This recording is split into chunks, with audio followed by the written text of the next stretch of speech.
তার আরবি নাকি তাকে এইভাবে একজোড়া সেফটি পর্যন্ত দেয়নি, হ্যাঁ, মানে জুতা পর্যন্ত দেয়নি, তার পায়ের জুতাটাও আমি কিন্তু আপনাদের সাথে একটু শেয়ার করলাম, ঠিক আছে। তো আসসালামু আলাইকুম। আমি আসছিলাম আসলে একটু কথা বা সরি একটু ভিডিও বানানোর জন্য। তো এসে দেখলাম যে অনেকগুলো ছাগল, আরবিতে ছাগলকে বলা হয় গানাম, আর এখানে ভেড়া আছে না, ভেড়া নাই, তো সবগুলোই ছাগল। তবে অনেক একটা দুঃখের বিষয় আপনাদের সাথে আমি একটু শেয়ার করব।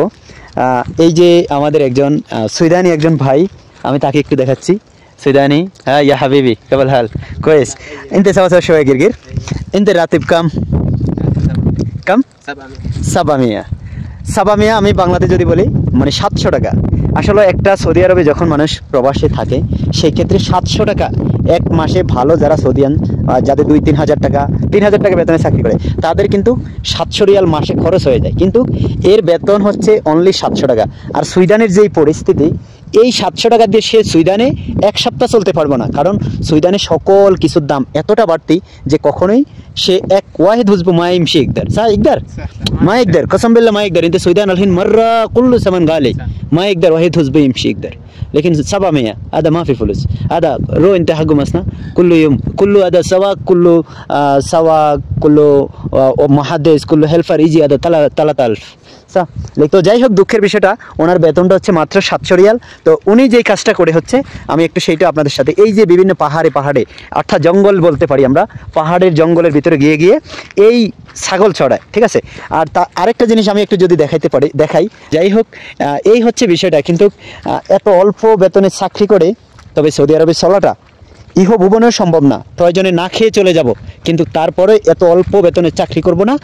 আমি না কোনো বাংলাদেশি যেন এত অল্প বেতনের দামে চাকরি না করে প্রবাস জীবনে এসে, কারণ এই অল্প টাকা বেতনে আপনি কি করবেন? আপনি খাবেন না, আপনার ফ্যামিলি চালাবেন না, আপনার পরিবারকে চালাবেন না, নিজে চলবেন না, সৌদি আরবে চলবেন। আল্লাহ না করুক আপনার একটা বড় একটা সমস্যা হয়ে গেছে, সেই ক্ষেত্রে আপনি এই 700 রিয়াল, হ্যাঁ 700 রিয়ালে আপনি হিসাব করেন 700 রিয়াল 321,000 টাকা, বাংলা টাকা 20,000 টাকা, যদি আপনার খরচপাতি গিয়ে আপনার কয় টাকা টিকবে? কিন্তু সে 700 রিয়াল বেতনে চাকরি করে। তো যাই হোক, কথাটা হচ্ছে আসলে এই কথার দিকে যেতাম না, কিন্তু তাকে দেখে খুবই মায়া লাগছে। অনেক ভালো মানের একজন ছেলেটা, অনেক ভালো দেখতে, একদম বয়স অল্প, কিন্তু তারপরে কিন্তু এই যে দেখেন সম্পূর্ণ কাঁটাযুক্ত গাছ, কিন্তু এই পাহাড়ের ভিতরে কখনো ছাগল যদি অনেক উপরে উঠে যায় তার পিছে দৌড়াইতে হয়, ঠিক আছে। তার মানে ছাগলের পিছে দৌড়ান লাগে। এই যে দেখেন তার পায়ে জুতা, আমি তাকে জিজ্ঞেস করলাম তোর আরবিতে এক জোড়া জুতা পর্যন্ত দেয় না, কয় মানে আরবিতে বললো আর যে মায়া দেয় না নিশ্চয়ই, ঠিক আছে। তো হেরে দেয় না, হে কী করবে? তারপরেও আমি বলবো যে যদি সেই সৌদির আওতায় এই ভিডিওটা গিয়ে পৌঁছে, যেন অবশ্যই তার সম্পূর্ণ তার নিরাপত্তার যেন ব্যবস্থা হয়, আমি এইটাই কামনা করি। এবং সকল সৌদিয়ানদের, ঠিক আছে, যারা বাংলাদেশ থেকে বিভিন্ন লোকজন আনেন, এরকম মরুভূমির ভিতরে যেন কোনো একজন লোক না পড়ে যে কষ্টের সম্মুখীন দিনগুলো কাটায়, আমি সেটা কামনা করি না। তো যাই হোক, এই ভিডিওটা আপনাদের একটু দৃষ্টিশক্তি যেন বদলিয়ে দেয়, আমি সেটা প্রত্যাশা করি। আর ভিডিওটি আপনাদের কাছে কেমন লাগলো সেটা অবশ্যই জানাবেন।